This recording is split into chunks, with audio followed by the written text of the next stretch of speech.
Alright, guys, welcome to the final class. This is the end, this is all of it. I hope you guys actually finish reading the book.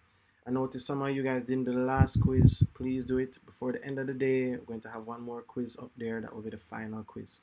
Today, we're going to do themes and we're going to do chapter 6 themes. You know how we've always done it. We'll read the summary first.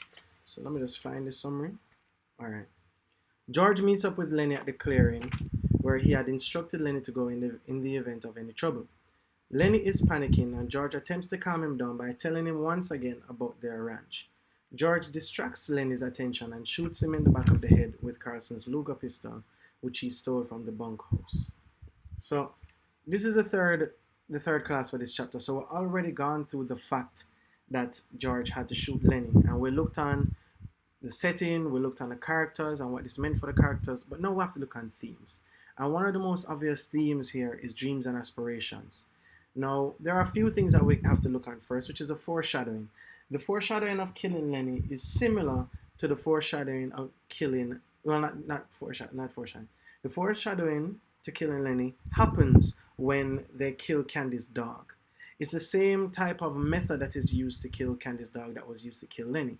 Remember when they took out the dog and they said, listen, we shoot at the back of the head, it will be painful, but can't deal with the smell anymore, it's affecting where they are.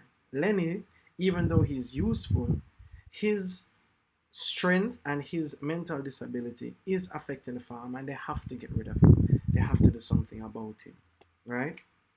Now, with the death of Lenny, then we'll have the death of dreams. The first dream that dies, obviously, is Curly's wife because she had so many dreams and aspirations, which she probably would not have fulfilled, but killing her obviously gets rid of any chance of it. And then, because of the ramifications of what Lenny did,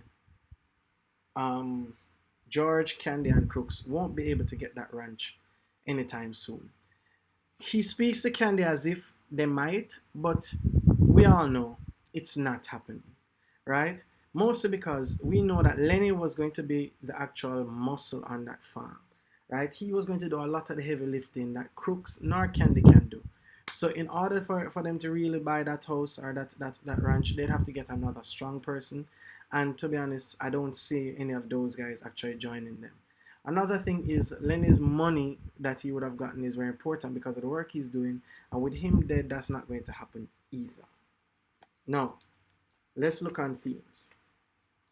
The first one is friendship. We notice the theme of friendship very well when we see that George is telling Lenny the dream again. Now, this shows friendship not necessarily because he's trying to save his life, because he's not. He has decided to kill Lenny, but he doesn't want Lenny to die painfully, which is why he's trying to save him from being lynched by Curly. And not only is he saving him from being lynched by Curly, but he's giving Lenny a pleasant thought to die to. He's making Lenny die happily. Now, here you hear him say it where Lenny said, George, yeah, ain't you gonna give me hell? Give you hell? Sure, like you always done before. Like if I didn't have you, I'd take my $50. So he's giving him an example of a time that George has given him hell. And George is saying, listen, I'm not gonna give you hell. I'm not gonna give you problems because George knows that Lenny is about to die. So he's saying, he's basically not giving him hell, but giving him a little bit of heaven, if you get what I'm saying. Now,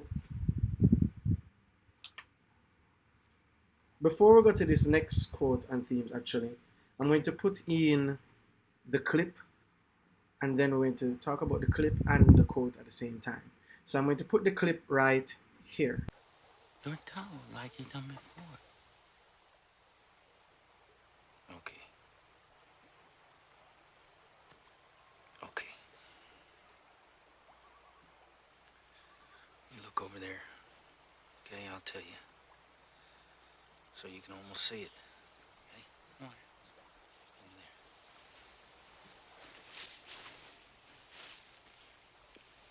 there. Okay? Over there. Guys like us, they got no family. And they ain't got nobody in the world to give the hoot and hell about them. But not us. That's it, George. But not us. Tell about us now.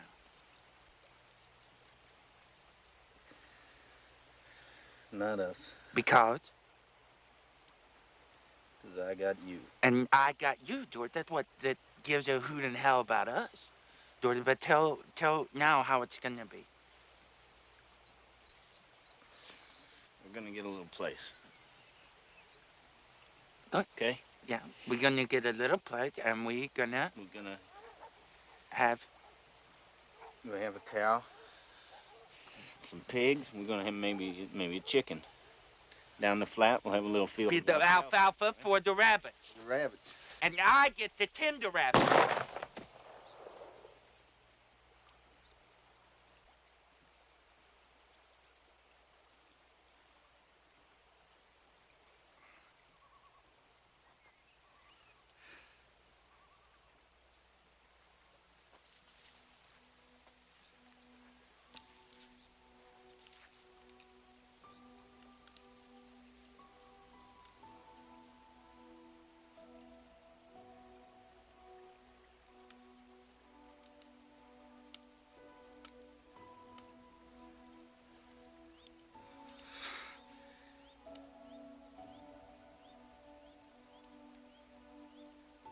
Okay, now that you have watched the clip that we're putting in, we get to see on George's face just how sad he is right before he's shooting Lenny.